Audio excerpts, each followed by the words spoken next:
Hmm.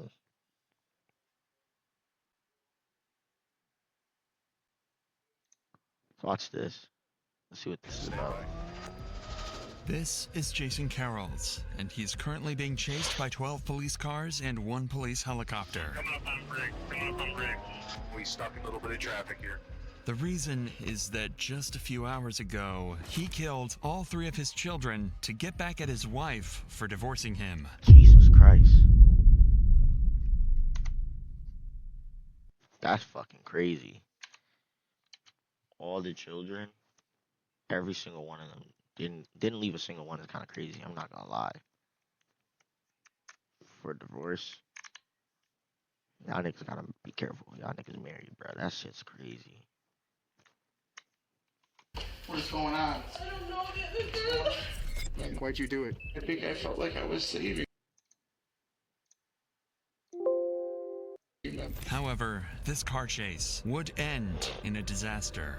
Steel bridge coming up. He's swerving. That nigga's gone. Nah, I ain't gonna lie. That nigga's gone. Steel bridge coming up. He's That swerving. nigga's gone. Nah, he's no longer with us no more. I ain't gonna lie, he deserve it. Fuck him. Nigga killing kids, man. You a bitch ass nigga, bro. Oh, my soul.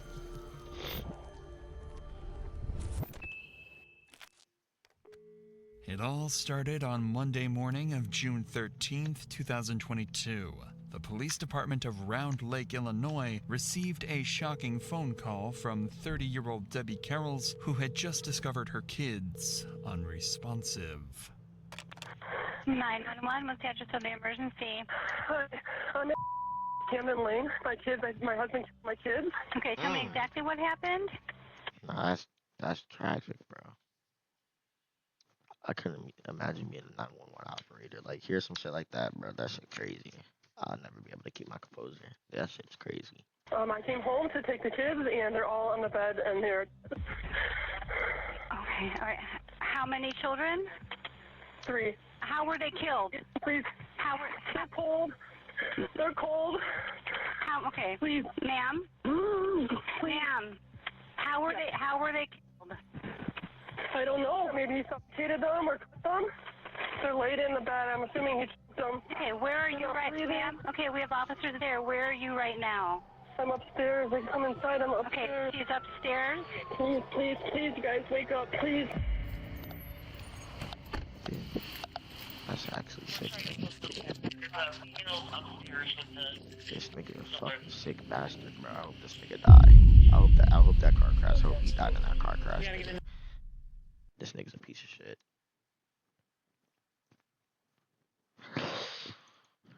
Hold on.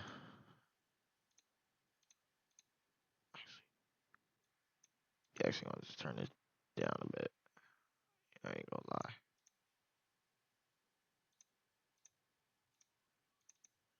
In there with the rest of you guys. Let's just go in. Let's just go in. I think we have enough. 42 locations. Police! Police department! Fuck. Police! Coming up! Coming out!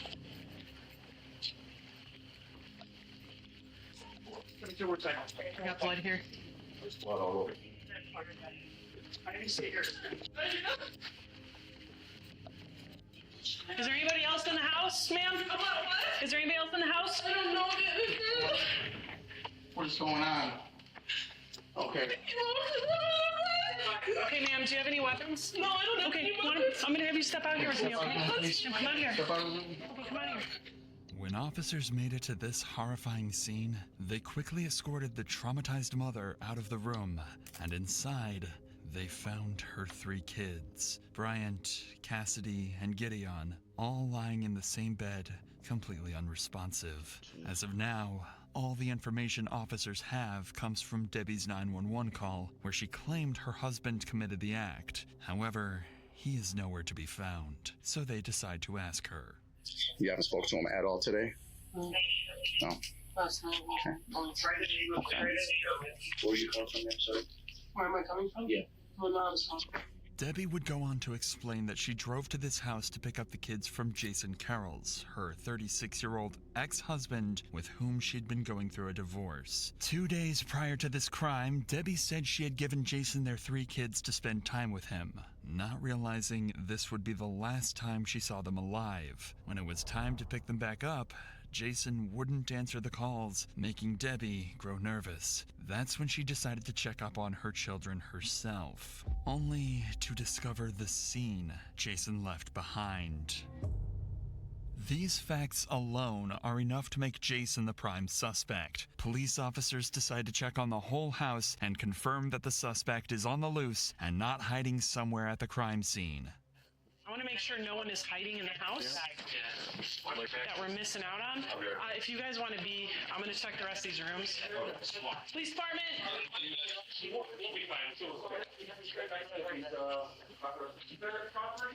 I got a knife in the bathroom. You got a knife there? I got a knife in the bathroom. Okay. Hey, let's leave the house. This address sounds familiar. Yeah, I'll come from over here and look in there. No, I don't see anything in here. So I feel pretty confident up here. I'm guessing we shouldn't have anybody but a rescue come up, right? Rescue's coming up. That's it. It seems like Jason is not in the house. The only thing this female officer finds is this knife near the bloodied sink, along with a bloody razor blade. These could be possible murder weapons that Jason used in this disturbing crime.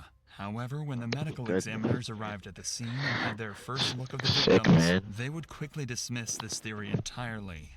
So, I don't see it. Do you guys see the wounds? He's actually sick.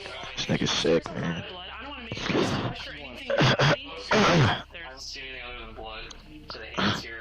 I mean, it's nothing that would ever be worth resuscitating at this point because they're just...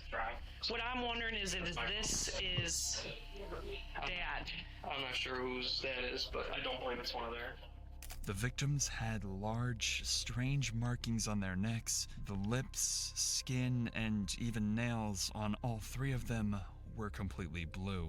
It was clear the victims had been choked, but there were no signs of stab wounds or similar on their bodies. This made the officers question where exactly all the blood had come from. In every room the officers would look through, there were pools of it, especially in the master bedroom where the victims were found. This is where one of the officers would find a trail of blood droplets leading downstairs into the kitchen, where she would find their biggest clue yet. A letter to Debbie. Despite the difficult handwriting, there are several clues in the narrative proving that Jason Carrolls wrote this note and left it in plain sight for Debbie to find. According to Jason, their marriage lasted for 7 years before they filed for divorce and fought in court over the full custody of their children. Halfway through the note, it seems that Jason lost the court. And this is also confirmed by the disturbing sentence written in the middle of the note. If I can't have them, neither can you. Finally, Jason ends the letter by saying he would end everything on his terms. Yet it wasn't the most horrifying thing the officer would discover in the same room. She'd find another writing, now on the board. I'm sorry, I loved them too much to leave them behind. You promised, you swore, you lied. This is not just evidence. This is... Bro, look at his face, bro. Ugly ass nigga. Killing people. This nigga's lame.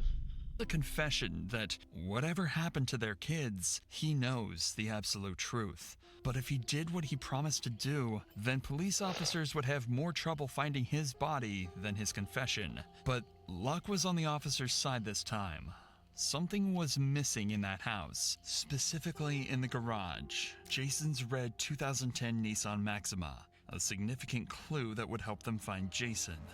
Moments later, the Round Lake Beach police would alert police departments across the Chicago area to look for that exact car. The clock was ticking, but it wouldn't be long before an Illinois state officer discovered a car that fit the description perfectly and attempted a traffic stop. They weren't sure if this was their guy until the driver stepped on the gas and sped away quickly. This would result in a major police chase that would draft helicopters and a dozen units, ending in absolute disaster. But before we get to that, we gotta talk about the sponsor of today's video. One more minutes, fastest pump hits to help catch him, including a police helicopter equipped with thermal vision. The adrenaline-pumping chase continued like this for 17 minutes, with police driving as fast as possible, but Jason somehow going quicker, even managing to slip out of the helicopter's vision for a brief time. You got visual? Stationary westbound center with K92. We're westbound Patsy Richards. Westbound Patsy Richards. Alright, 132, I'm following him with state units. Looks like he's got a 1050 on 80 here. Outside shoulder now, outside shoulder. Go right on him now, he's caught up with traffic. 541 on him. I got him too, I got him too. Yep, moving over. Come up on bridge, come up on bridge. Outside shoulder. If Jason had more fuel than the helicopter, there might have been a slight chance he could have gotten away. But suddenly, this happens. Westbound past Chicago, Steel bridge coming up. Steel bridge coming up. Continuing. Up. Vehicles off the roadway. Vehicles off the roadway here at, He came all the way down, sorry. Water Street and Duncan. Water Street, Duncan. Yeah, he deserves that. Not even low key, high key deserves that. I ain't gonna lie.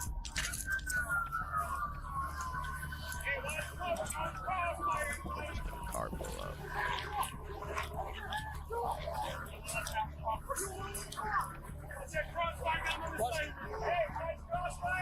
I can't see, can you see? I got no eyes on him, got no eyes on him.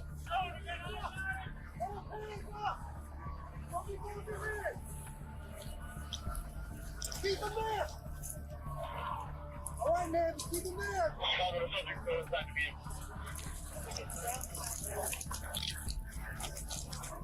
Don't move here, I know you fucked up, bro. Don't move. Can you see his hands? Yeah. Put your hands here. Keep him up. No, I'm not gonna shoot you. Put your hands. Put your hands out of the car. Put your other hand out the car. You got any weapons in the car? No, sir, I don't. No knives, no enough. My plan was to. What? Leg right now, lacerations up on the arms. Hands. My plan was to drive. Hey man, can you feel your feet? A little bit. So, Willie, don't move your legs. You move your toes right now. Anything else, right? You don't know? Just keep your eyes open for us, okay, bud?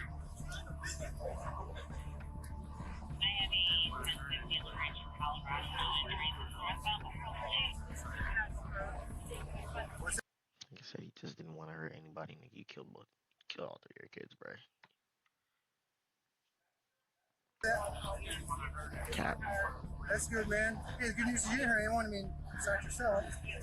Further inspection of Jason's state proves that Jason is unharmed, but clearly struggles to stay semi-conscious. But even then, he has enough strength to admit what he did back at the house. What are you doing, range? Yeah. What's that? You think you hurt your kids? They tried to get us over, and then I woke up, and then all of a sudden, they were dead. And I didn't even. You don't remember what happened? I mean, I know what I did, but I didn't feel like it was me doing it. I don't understand. All right, man. Well, we're gonna get you the help you need, okay? Where are you from? Don't you know? There's stuff from here, but you know what I did. I've heard some stuff. I mean, it's all kind of new to me. I mean, I'm not gathering enough based on what you said. To be with them. So, hey, we gotta get him out, but I want to keep control of his hands, you know what I'm saying? Yeah. Figure this out with the fire department. For the next 10 minutes, a team of rescuers would be working hard to cut off the roof of his vehicle and get him out safely. Although he looks mostly uninjured, the EMS cannot take their chances and take him to the nearest hospital. It would be an absolute miracle for Jason not to have any damages, especially after a disastrous crash. He somehow survived, escaping death this day. Damn it. But the person he couldn't escape no matter what was Detective Barrera. After being informed of Jason's stable condition, he and his partner were dispatched to the hospital. Their only goal was to get as much information out of Jason as possible about what had happened hours earlier, but more importantly, why it happened. To do this, they'd start with talking about his relationship to his former wife and the mother of his children. So what's going on in your wife, man? I mean, from my understanding, you guys have had some issues, or Well, my side of it is you can go and look back at like text messages, phone calls, like since we know each other. I've always complained about how she makes up things to justify how she treats me, and I put up with it because I have no self-worth. And then and she's always like manipulated me and like put me down and been mean to me. And the only time like I've really been mean to her is when it's like I'm not even being mean. It's more like it's like she says something mean or rude that's not true to hurt me, so I say something mean back because I know if I say something mean, she'll tell me the truth. Clearly, this doesn't make much sense. It seems like Jason might be trying to portray his wife as a manipulative and toxic partner. However, it's hard to tell if this is a genuine feeling or simply an attempt to gain sympathy from the officer. So Detective Barrera decides to keep digging. So what all transpired today? I mean, you guys are married still, from my understanding, or Separated. you guys are separated but legally still married? I found out the day before yesterday that she cheated on me and left me for another guy the day after my birthday. Okay. And she's been keeping Kinda crazy. But he lying though, I ain't gonna lie. The truth is I thought she was keeping the kids for He's me. capping. He's just But making the this truth up. is she was seeing somebody instead of like calling me the kids and you know what I'm saying? Like I found out she was cheating and she was lying, just lying to me, and like I was just very adamant about it because like when you're with someone for 7 years, like you know their poker face, you know what I mean? Like you know when they're lying to you. I get you. Like especially someone that lies as much as she does to me and yourself. Jason is describing his wife as manipulative, mean, and the problem in their relationship, which seems unlikely given what they know he's done. This conversation is going nowhere, so the officer decides to move on to more important things. What happened to the kids? If I'm being honest with you, sir, I don't know why I did what I did, but like I know what I told myself when I did it. You know what I mean? Okay. Like, What was that? and it was like that they were that like they deserved to be with me, and that I felt like she was neglecting them, and I wanted myself. And for some reason, I thought it was okay Cat for in the them mouth, too. man. I don't know why I did that. Like I thought we would be together, like you know, and whatever is after this life, like you know, and like the whole time I was trying to keep myself at home. I kept telling myself they're waiting for you. You have to be with them. Was it something that you wanted to, for her to feel your pain, or you know? See, yes or no to that. Okay. Honestly, I don't think so. Okay. What exactly? I just didn't want to be in pain, and I think I told myself that, and you'll actually hear it in the last time we talked. I told her it's like if I'm not around, you're just gonna start taking it out on them, and they don't deserve that. And I think I felt like I was saving them. I don't know why. Saving them in Like from going through the pain that I did.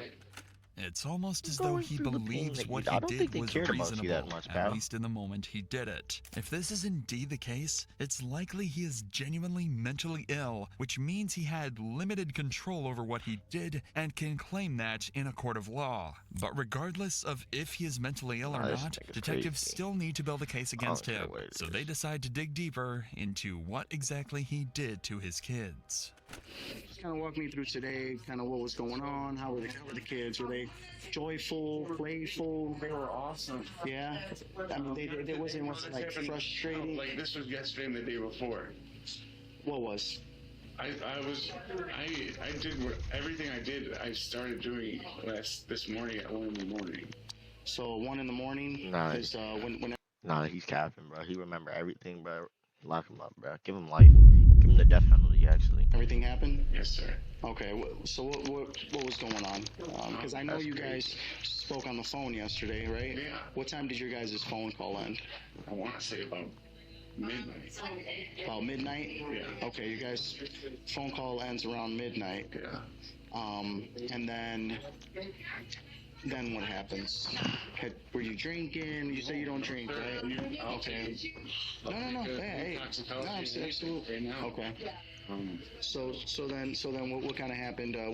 What kind of triggered you after the phone call ended? Were kids sleeping or were they up? We were Everybody was watching TV, and then I had to give him a bath, yeah. and like I don't know, like I just something in my brain snapped because of the things she said to me on the phone. What was it that she said? That I it's weird because she did say some nice things to me in the end, but it's like she said that I was nothing, that I deserved nothing, that I was a terrible father, a terrible husband, and like all these things, and it was like I don't know, like something snapped in me, and and I know that makes it seem like I was trying to get back at her, but it was like it wasn't. It was never about getting back at her. It was about as fucked up as it sounds, was doing something for myself. Okay. And like that's what I told myself. Yeah. The detective makes a final note and leaves Maybe he Jason is on a just little crazy, I'm break not gonna before lie. they can continue questioning. There might be something Jason hasn't mentioned yet. Something like a sheet of paper with his handwriting lying on a kitchen table and a short note on the board. Detective Barrera comes back shortly after and informs Jason that there will be cops watching him for the next 24 hours to make sure he doesn't run away or try to harm himself. Barrera then recites the whole timeline to ensure they're on the right track, with Jason making minor adjustments to the story, and eventually Barrera stops to question Jason about one final crucial detail. One thing I did want to ask was, so I know one of the officers noticed there was a note left on what was in the kitchen. Yeah. Now was that when you left the house? So like something snapped at me. I wrote the letter and then I did it. Okay. That makes sense then. I haven't seen it, so that's why I was just looking for some help So there. I think it starts off like I mentioned about how she swore on the kids' lives that she wasn't cheating on me, and like and then I said I hope it was worth it. It was like. It wasn't like I hope it was worth it. I'm getting back at you. I was hoping it worth it. Like you pushed me to do something for myself. Like kind of. Okay. So she swore on the kids' lives that she wasn't cheating on you. Yeah. In reality, she was. Snap. Like I don't know. Maybe like. So then you, basically in your head, you're saying. You're thinking, and again, correct me if I'm wrong. Any moment, I'll admit, part of me thought, like, if she's gonna swear in their lives, they belong to be with me, like stuff like that. Mm-hmm. This statement confirms the writing on the board. You promised, you swore, you lied. It seems like his supposed mental illness and urge to, quote, save his children were not his only reasons for doing this. These statements make it seem like Jason partly did this to get back at his ex-wife for cheating on him, leaving him, and taking his children. It almost seems like he did all this to make her feel what he felt. However, at this point, Jason needed to rest, and the officers decided they were best off continuing interrogations the next day. Early the following morning, police officers would escort Jason out of the hospital in a robe and get him to the police station, where he would be placed inside an empty room and left with his thoughts. However, he was unaware that his ex-wife Debbie was sitting in an interrogation area only feet away from him. Debbie is sitting in a room filled with toys, coloring books, and a comfortable sofa, an extreme contrast to that of Jason's interrogation room. The reason for this is that they know for certain Debbie wasn't behind any of this, and that she's likely extremely traumatized and vulnerable right now. Their best chance at getting any information from her is to ensure that she feels as comfortable and safe as possible. Jason, on the other hand, will be put under pressure to confess as much as possible. As of now, Debbie has no confirmation that Jason was the killer. She also doesn't know that he was caught just hours earlier. So now, it's time to break the news. Hey, Jenny.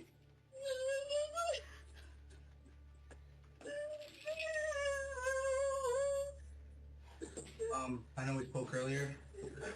I'm sorry, I don't, this isn't part of my job I enjoy.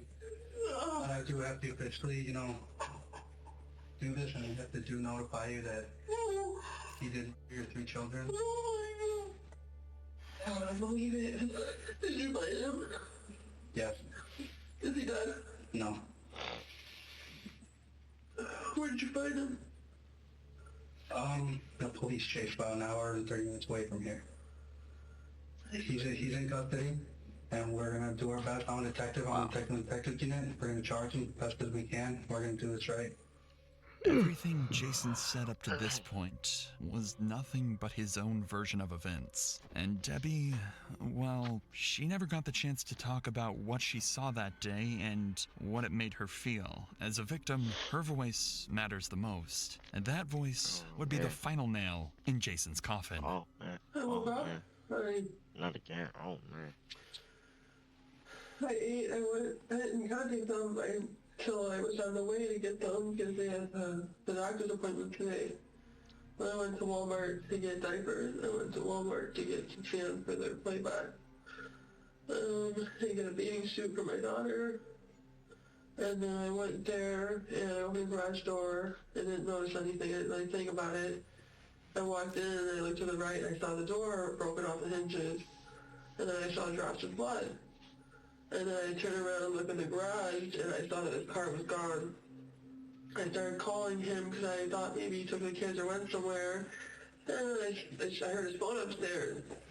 So I started walking up the stairs, and I just saw more blood, and then just started saying to myself, no, God, please, no, please, no. And I go in the room, and I saw all 3 of them there on the bed. And they were waking up. They were so cold.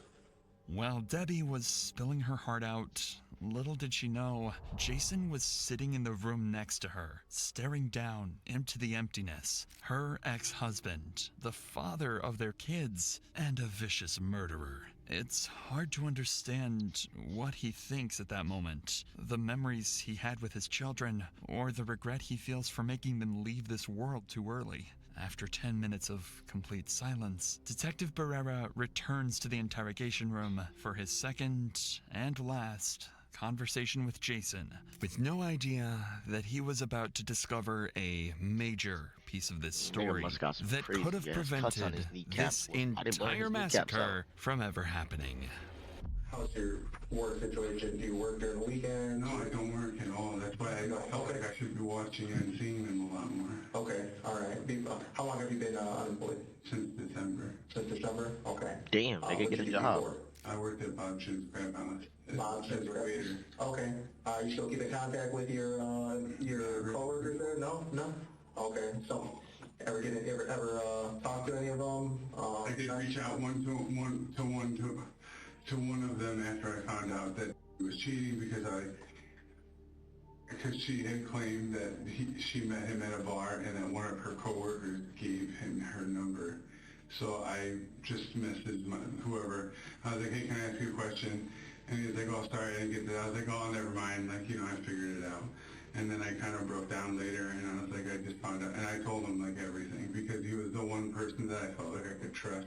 Have you talked to him since? No. How long ago have you had contact with him? That was, like, 2 days, or that was, like, Saturday or Sunday. And so Saturday, the kids get dropped off. Around what time did they get dropped off? Wow. I want to say 1. It was afternoon. Afternoon? Yeah. Okay. How were the kids? Were they happy to see you? Joyful? Yeah, they were happy to see me. And, like, well, because the kids were outside playing on the swings and stuff, so, like, I started asking around, like, I was very, like, calm and I was just asking questions about, like, who she was seeing and, like, how she met him and stuff. And then, and she would say, like, she didn't want to talk about it anymore. and I would say stuff like, what do you have to lose? Like whether you cheated on me or not, it doesn't change anything with the custody battle, because Illinois, like I know the law with, like, you know, it wasn't a bad, like, exchange. It wasn't bad, it wasn't good. It was just you know, I had handled it great until I had got mad and texted her later, and like, I don't remember what I said in the text.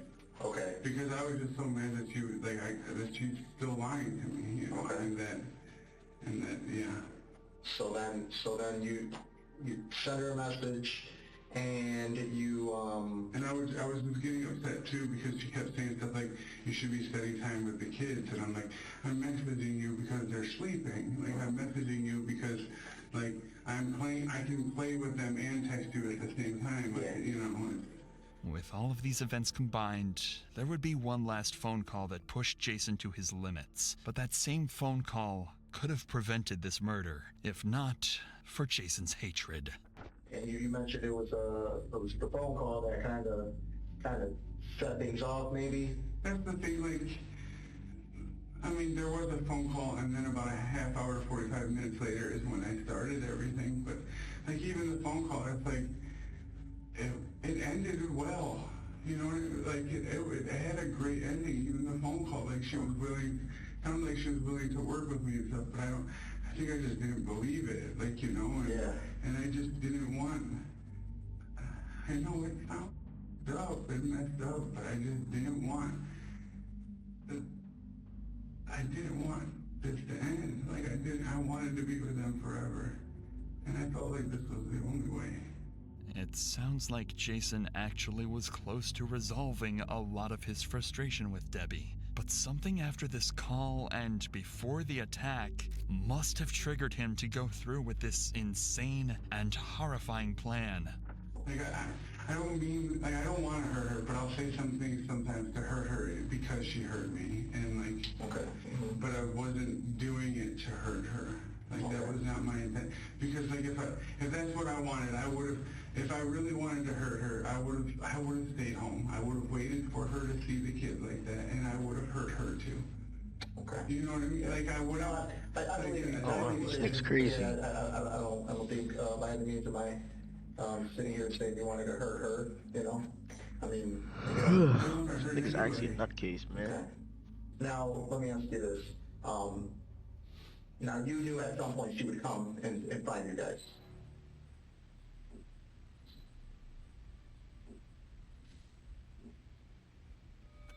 What Detective Barrera just said catches Jason by surprise, because his actions contradict his statements heavily. How could Jason claim that he didn't plan to hurt her when all his actions would ultimately lead to Debbie finding all three of them unresponsive?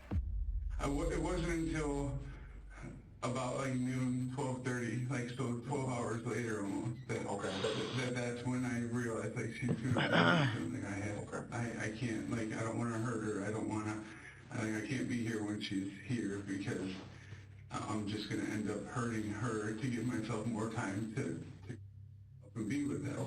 Yeah. And so, like, my whole thought process is the only way to get more time to do it is that I'll go drive into something, but then there was just too many cars on the road. I didn't want to hurt anybody else. So I drove to, I